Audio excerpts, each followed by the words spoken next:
Welcome to Checks and Balances. I'm Michael Vincent. This is James Blair. And this week, 5 myths you should know about mortgage applications.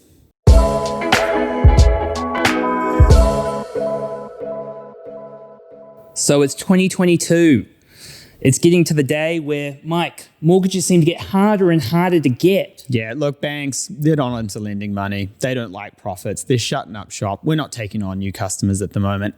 Mortgages are harder to get. That is not a lie. But there are a lot of myths floating around there in the media about mortgages and this and that and the other. And we thought we'd take the time today to bust a couple of myths. Maybe say that some are true and just kind of set the record straight. So it's not necessarily just myth busting. Some of the myths will be correct. Yeah, no, absolutely. Some of the stuff is true, but you just need the right spin on it, I think. Yeah. So we've spoken about, like, with the media and clickbait, and especially with finances, that sometimes it can be like, oh, you spent $3 on Kmart, now your mortgage is going to be declined. So that's what we're going to tackle today. Mike, myth number 1, hit us. Wow. The first myth that we find a lot of customers come to us and ask is that your credit score. Should I take out a credit card to improve my credit score? Is that true? No, it's not. That is mainly a US, UK, overseas-based thing. Look, yeah, you'll see it in UK, US TV quite a bit. I got to take out a credit card to build my credit score up and that sort of thing. Yeah, look, your credit score does matter. It's not like we completely ignore that in New Zealand, but in New Zealand, your credit score really only matters from neutral to negative, not neutral to positive. Not to say banks don't take that into account, but it's really quite far down the list. And, just because you've had a credit card, you've never missed a payment, doesn't really make it more likely that you're going to get a mortgage. It's a question we get asked a lot, just with social media and videos all over the place, right? People thinking that, well, that probably applies to New Zealand, but not the case. No. Okay, myth number 2, Mike. There's a lot of focus on expenses these days.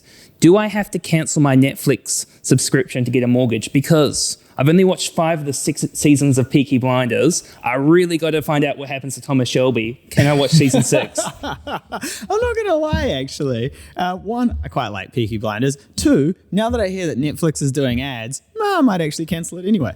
No, but to be honest, there's a lot of this out there in the media. I went to Kmart a couple of times and they declined my mortgage. I got Netflix, I got Spotify, this, that, the other. Look, your subscriptions as fixed expenses may impact, how much you can borrow, but they are not the reason that your mortgage application gets declined.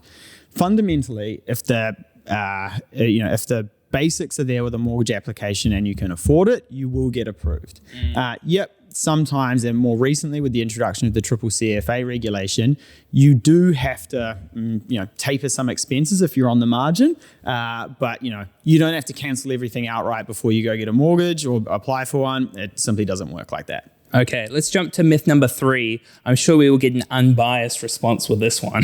Banks and mortgage advisors get the same result. Yeah, absolutely true. No, look, completely false. And I actually think this comes back to my point on, do you have to cancel all of your subscriptions up front?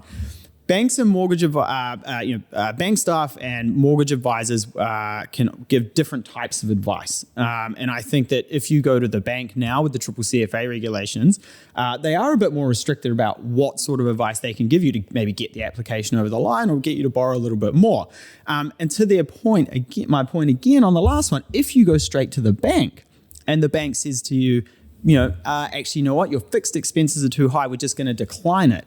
They might just point things out like your Netflix or your Spotify or something like that. Whereas a mortgage broker can go, hey, you've got some fixed expenses here. If we condition for these to be closed, you're going to get approved or you might get a little bit more. So absolutely not. Banks and mortgage advisors get very different outcomes for their customers. Yeah. And while Mike has a mad conflict here because he wants everybody to be his client, it's a bonkers system where the banks have just completely stuffed up. Yeah. You do not have to pay to get somebody to go to market for you and to get the best possible result. You go directly to your bank. You might be told no, you might not get the best interest rate, whatever. You can go to a person who has options in the market and get the best outcome for you. Yeah, it's pretty crazy that actually if you just go to your bank, they only have their credit policy to work with. You might get, say $1 million loan approved at the BNZ. We might go to Westpac and go, actually, your border income here is a little bit different. We might get you 1.1, 1.2, something like that. So having different credit policy to play with can make a real difference as well. Now, Mike, this next myth, from a guy who's just gone from a 2.19% interest rate to a 5.49% interest rate.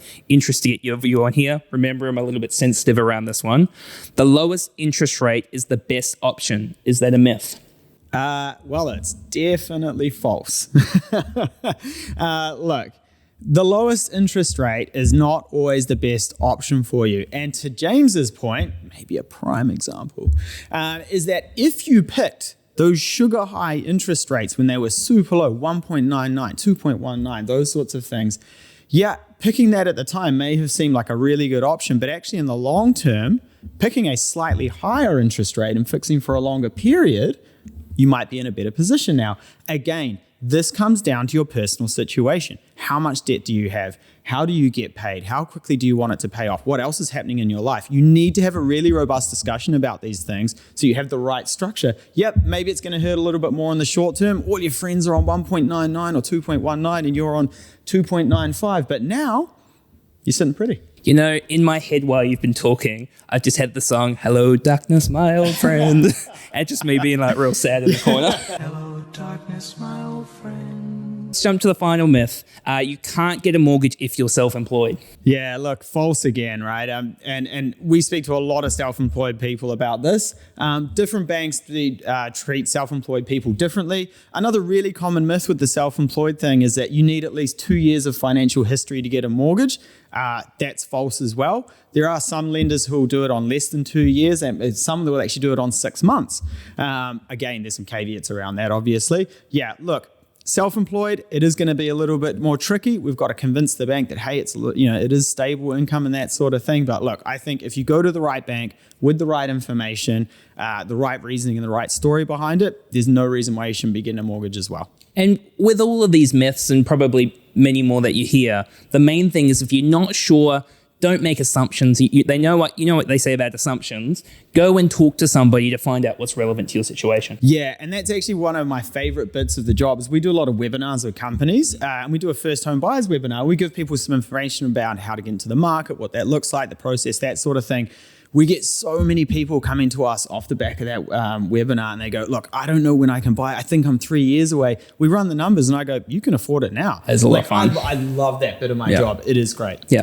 Now, Mike, I know we've said we're going to do 5 myths. You're going to get a bonus 6. I got a 6th myth. Myth number 6. You shouldn't subscribe to Checks and Balances. Absolutely false. You should subscribe. You should give us a review. You should give us a like. We'll see you next week. Mike, thank you very much for sharing the myths. No worries. Catch you next week. Cheers.